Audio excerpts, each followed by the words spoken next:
జిల్లా స్థాయిలో 5 మందికి 10,000 రూపాయలు అప్పట్లోనే అవార్డులు ఇచ్చేవాళ్ళం. రాష్ట్ర స్థాయిలో ఉత్తమ సంస్థలకు 25,000 అవార్డులు ఇచ్చాం. అంటే వీళ్ళని ప్రోత్సహించాం, కలుపుకో రావడానికి ప్రోత్సహించాం. ఇంకొక పక్కన కొన్ని ప్రాంతాల్లో, కొన్ని గ్రామాల్లో అహంభావంతో ఇష్టానుసారంగా మీరు ఎన్నైనా చెప్పండి, కరుడుగట్టిన విధానాలతో ఎట్టి పరిస్థితుల్లో మేము ఇక్కడ ఆచరించామంటే ఆ ప్లేసులన్నీ కూడా వల్నరబుల్ ప్లేసెస్గా, హాట్ స్పాట్స్గా డిక్లేర్ చేశాం.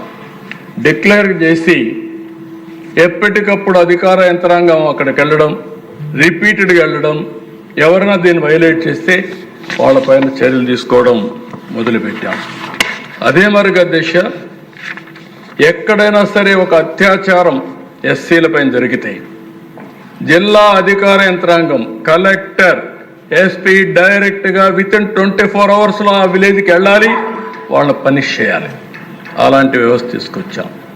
అయితే ప్రజల్లో అపోహలు కలిగించడానికి కాదు, వాళ్ళలో మార్పు తేవడానికి. దీనిపైన పీస్ కమిటీలు వేసాం. పీస్ కమిటీలు వేసి ఏ ఊరికి ఆ ఊరు కూర్చోబెట్టి ఇది మంచిది కాదు, ఇది కరెక్ట్ కాదు, మానవత్వంతో ముందుకు పోవాలని చెప్పి వాళ్ళకి చెప్పాం. రెండోది, ఒక్కోసారి ఎస్సీల్లో డబ్బులు ఉండవు, చాలా ఇబ్బందులు ఉంటాయి, కోర్టు వాళ్ళకు డబ్బులు ఉండవు అనే ఉద్దేశంతో ఫస్ట్ టైం ఎస్సీ అట్రాసిటీస్ పైన స్పెషల్ కోర్టులు పెట్టాం.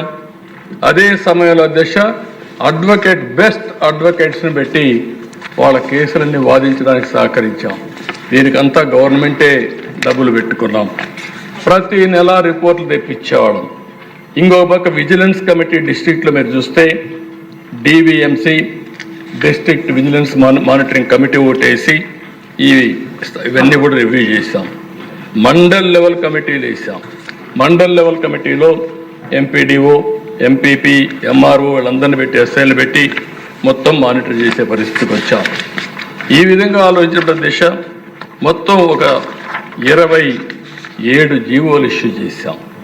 ఇంకో పక్కన మీరు చూస్తే ఇక్కడికి వచ్చినప్పుడు సోషల్ ఈక్వాలిటీ కింద ఎక్కడికక్కడ క్యాంపులు పెట్టి అవేర్నెస్ తీసుకొచ్చాం. రాష్ట్ర స్థాయిలో ఒక నోడల్ ఆఫీసర్ని పెట్టి అతన్ని అన్ని జిల్లాలు తిప్పి ఇవన్నీ చేశాం.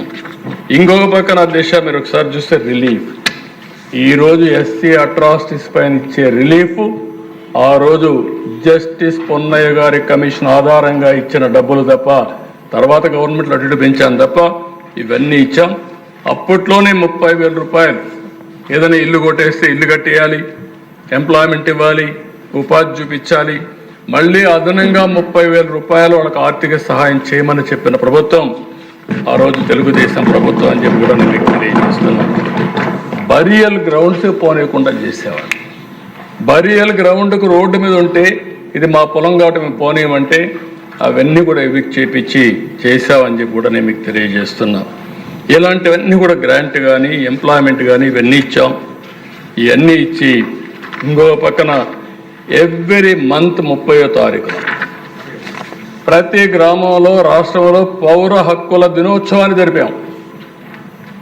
అంటే సివిల్ రైట్స్ డే, ప్రతి ఒక్కరికి హక్కులు ఉన్నాయని చెప్పి ఇవన్నీ పెట్టి చేయించాం. కడాన మీరు చెప్పినట్టు గిరిజన భూముల్ని గిరిజనేతరులు ఎవరు తీసుకోవడానికి లేదని చెప్పేటాం. ఎలాంటి ఇబ్బందులు లేని భూములన్నీ వాళ్ళకి ఇమ్మని చెప్పి పోడో కల్టివేషన్ ఏదైతే ఉందో, ఈరోజు గిరిజన భూములు హక్కులు కల్పించింది ఎన్టీ రామారావు గారు అయితే, అప్పటి నుంచి మళ్ళీ ప్రత్యేక చట్టంలో కొన్ని జీవోలు ఇష్యూ చేసి అమలు చేశాం. ఇవన్నీ కూడా మీరు ఆలోచిస్తే దగ్గర 27 జీవోలు ఇష్యూ చేశాం. ఈరోజు ఒక్కసారి నేను చూస్తే నాకే ఆశ్చర్యం, నేనే ఇచ్చానా అనిపిస్తాను ఇప్పుడు. అంటే చరిత్ర ఎట్లుంటుంటే ఓసారి రిమైండ్ చేసుకుంటే తప్ప మనకు అర్థం కాని పరిస్థితి. నాకెంతో ఆనందం. ఆ రోజు నేను చేసిన పని ఈరోజు కూడా ఒక సోషల్ జస్టిస్కి కానీ, అంటరాని తన నిర్మూలనకు కానీ బ్రహ్మాండంగా పనిచేసిందంటే చాలా గర్వంగా, ఆనందంగా ఉన్నా. నేను చేసింది రైటు, భగవంతుడు నాకు అవకాశం ఇచ్చాడు, ఆ అవకాశాన్ని సమాజం కోసం ఉపయోగించామని ఆనందం, తృప్తి ఉందని చెప్పి కూడా నేను మీకు తెలియజేసుకుంటున్నాను. ఆ దశ ఓసారి కొన్ని అవకాశాలు వస్తూ ఉంటాయి. కొంతమంది సద్వినియోగం చేసుకుంటూ కొంతమంది చేసుకోలేరు. నేను ఎప్పుడూ ఒకటే అంటాను, ఈరోజు మీరు చూసే దశ ఫస్ట్ టైం బాలయూరి ఈస్ట్ గోదావరి జిల్లాలో పుట్టిన వ్యక్తి. ఆయన టాలెంట్ చూసాం, మీరు కూడా ఉన్నారు. ఎన్డీఏ ప్రభుత్వంలో స్పీకర్గా పెట్టుకోమని ఆనాటి ప్రభుత్వంలో వాజ్పేయి గారు రిక్వెస్ట్ చేస్తే 2 ప్రభుత్వాలకు కూడా సయోధ్య ఉండాలి, కనీసం మీరు మంత్రులు తీసుకోకపోతే పోయారు, ఒక